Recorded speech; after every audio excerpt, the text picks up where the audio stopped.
Bonjour mes petits cœurs! Voici une histoire d'amour pour la Saint-Valentin, intitulée Roméo, le rat romantique, écrit par Carole Tremblay, illustré par Dominique Jolin, des éditions Dominique et compagnie. Qu'est-ce que tu vois sur la page couverture? Est-ce que tu vois le rat Roméo sur ses genoux, avec la main sur le cœur? D'après toi, qu'est-ce que tu penses qui va se passer dans cette histoire? Pourquoi Roméo est-il romantique? Allons voir. Roméo est un rat romantique. Il est amoureux fou de la jolie Juliette. Il l'a rencontrée un soir de pleine lune en haut de la montagne noire. Depuis, le cœur de Roméo ne bat que pour elle. Mais le petit rat est tellement timide qu'il n'ose pas lui déclarer ses sentiments. Quand il voit Juliette, il bafouille des phrases incompréhensibles. Bonjour, soir, il fait beau, je veux dire beau, hein? Alors, il décide de lui faire un cadeau, un beau gros cadeau qui exprimera tout son amour. Qu'est-ce que tu penses que Roméo pourrait donner à Juliette comme cadeau? Une carte peut-être? Du chocolat? Un dessin? Allons voir. C'est ainsi qu'un bon matin, Roméo quitte le village des merveilles pour parcourir le vaste monde. Il part à la recherche d'un présent digne de sa Juliette. Il marche toute la journée et toute la nuit. Sur son chemin, il voit un grand nombre d'objets, mais rien ne mérite d'être offert à sa bien-aimée. Le lendemain matin, il arrive dans un grand parc. Des écureuils courent ici et là. L'un d'eux mange une cacahuète. « Des cacahuètes !» s'écrie Roméo. « Quel joli présent cela ferait pour ma Juliette! Je dois trouver l'arbre à cacahuètes tout de suite. » Un bouleau, un sapin, un érable. Roméo ne voit pas d'arbre à cacahuètes nulle part. Prenant son courage à deux pattes, il questionne un écureuil. « Pardon, écureuil, pourriez-vous m'indiquer où se trouve l'arbre à cacahuètes, s'il vous plaît? » L'écureuil éclate de rire. « Hé, les gars, le raton cherche l'arbre à cacahuètes. » Des rires surgissent de toutes les branches. « Regarde, il est là, ton arbre, » ajoute l'écureuil entre deux éclats de rire.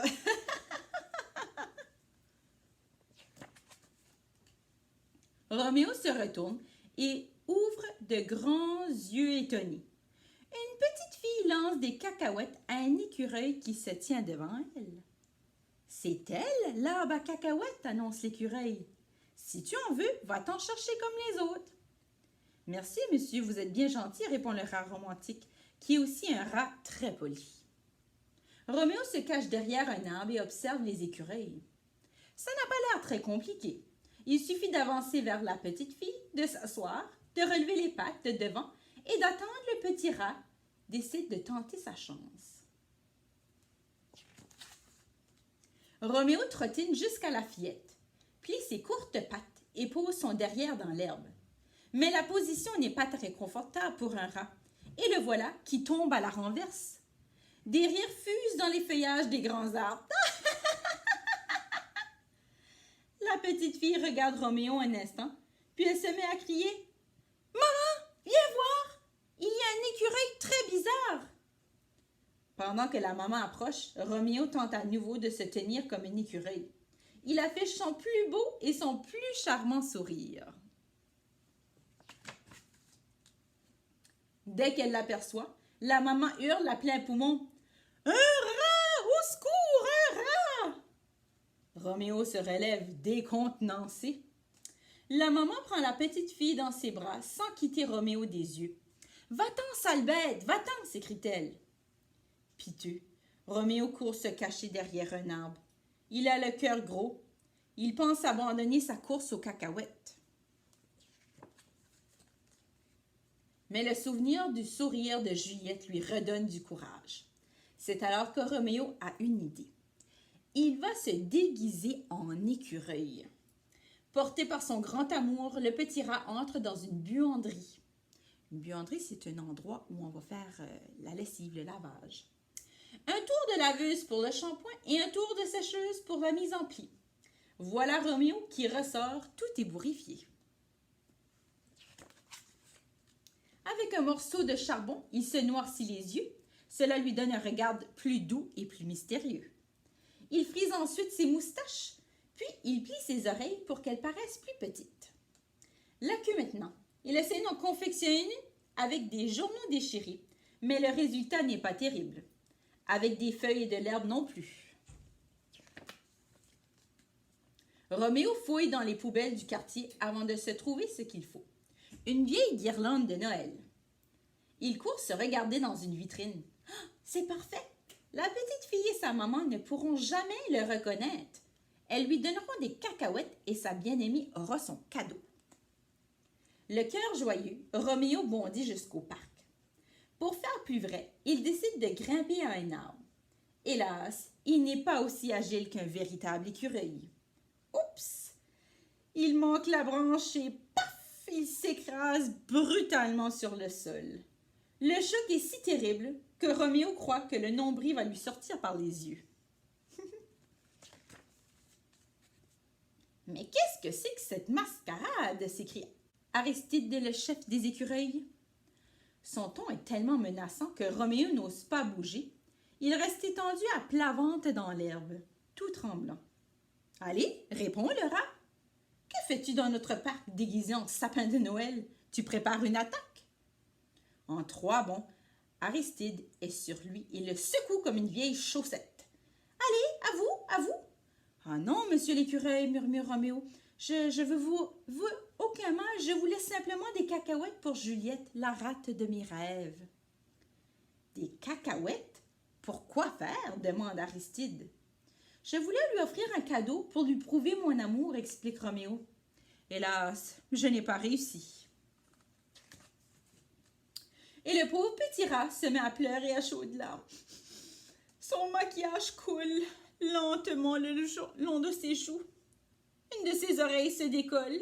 Il dégouline de partout.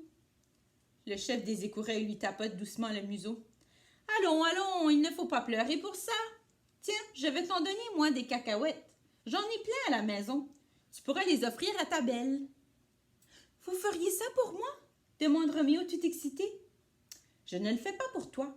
Je le fais pour tous les amoureux du monde, » clame Aristide. « Depuis que j'ai rencontré Georgette, je voudrais que le monde entier soit aussi heureux que moi. »« Merci, monsieur, merci, oh merci. » Dès qu'il a les cacahuètes, Roméo part en 4e vitesse pour le village des merveilles. Il fonce directement chez Juliette. Mais arrivé devant chez sa belle, le trac le gagne. Ça veut dire qu'il est nerveux. Il n'ose pas frapper, il est trop timide. Il reste là, le cœur battant, ses cacahuètes dans les pattes. C'est alors que la porte s'ouvre. C'est Juliette qui sort faire ses courses. Ses yeux de velours s'agrandissent sous le coup de la surprise. Roméo, tout ému, lui tend son cadeau avec un sourire timide. « Je, murmure-t-il. « Au secours, un horrible écureuil !» hurle Juliette. Elle ramasse un bout de bois qui traîne par terre. Elle en menace Roméo. « N'aie pas peur, c'est moi !» s'écrie le rat. Juliette fronce ses sourcils. « Roméo? »« Mais oui, c'est moi, regarde !» Juliette lâche son bout de bois. Roméo tend ses cacahuètes. « Je t'ai apporté un cadeau, » bafouille le pauvre amoureux. « Je veux dire, je t'ai apporté un grado. »« Un grado pour moi? » cafouille Juliette à son tour. « Oh, Poméo, Nuliette !» Cette nuit-là, sur la montagne noire, Roméo raconte à Juliette tout ce qu'il a fait par amour pour elle. Et Juliette, pour le remercier, lui donne un doux, très doux baiser au goût de cacahuètes. Et oui, mon histoire est finie. Alors, est-ce que tu peux me faire le rappel de l'histoire? Qu'est-ce qui est arrivé au début, au milieu et à la fin? Je vois que tu as bien compris. Super! À bientôt!